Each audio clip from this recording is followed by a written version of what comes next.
What's up, everyone? You might have heard of these brands.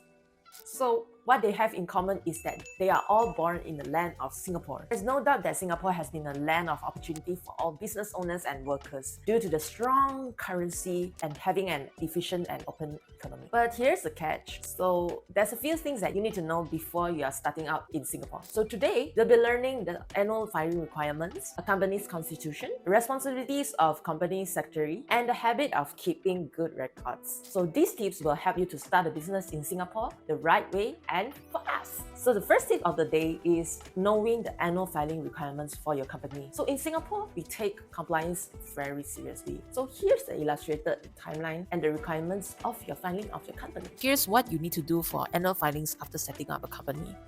You have two bodies you will need to file to every year. First one being IRAS, also known as a taxman, and second one being ACRA, the National Regulator of Business Entity. So just like paying our own taxes, you need to file your ECI, also known as Estimated Chargeable Income, within 3 months after your FYE, then corporate income tax by the end of the November every year. As for ICRA, every company must file for annual returns, also known as the AR filing, to keep them informed of your latest business activities and registers. To prepare for that, all you need to do is to organize an AGM. If you are a non-listed company, just submit your AR together with your financial statements within 7 months after your FYE. 5 months for listed companies. Of course, these matters are usually handled by your reliable secretary that you are required to employ while setting up a company in Singapore. But having a basic knowledge on the rough framework lets you understand whether your secretary knows their own duties. So be sure to keep a close eye on your compliance to avoid burning your cash.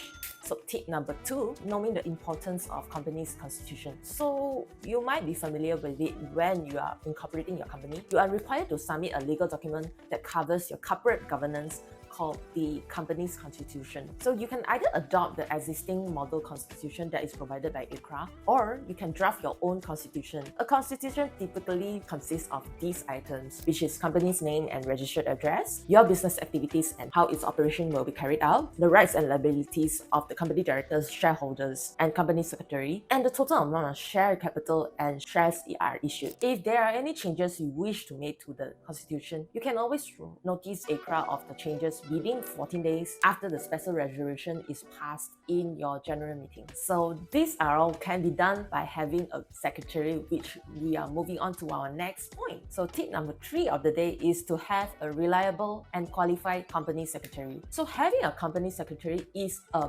must. I repeat, is a must in Singapore company. So there are a lot of thousands of options out there. So here's a few tips on what you should look out for. So understanding that you need to engage with firms that only employ corporate secretaries that have proper qualifications and they know the recent updates from ACRA Direct. So be very, very aware of the packages when you are engaging with them. Know what the package is included inside, what items are included, so that you won't be charged extra fees just to get the compliance issues done. And another thing is you have to spend only on what you need. If you don't need a full package, just don't get a full one. Just get an essential one and then scale up as you go or add on as you go. So remember, just like dating, it's not what the outside that counts. Or you'll end up losing more funds and more credibilities for hiring the right one. So moving on to the last very, very, very important tip of the day is to keep accurate records. So keeping accurate and up-to-date business records is important for anyone starting a business. I understand it is very, very hard. Like business owners have thousands of papers and records that need to be filed and need to be stored in a document properly. So at times like this, having a tech tool like something like business account or something like expense management tool or certain things like Notion, documents, it's a very, very good place for you to organize your documents and digitize all your expenses and records to keep it properly in your cost system. So in this way, you won't need to waste the time on looking for those missing records and looking all of the corners of your house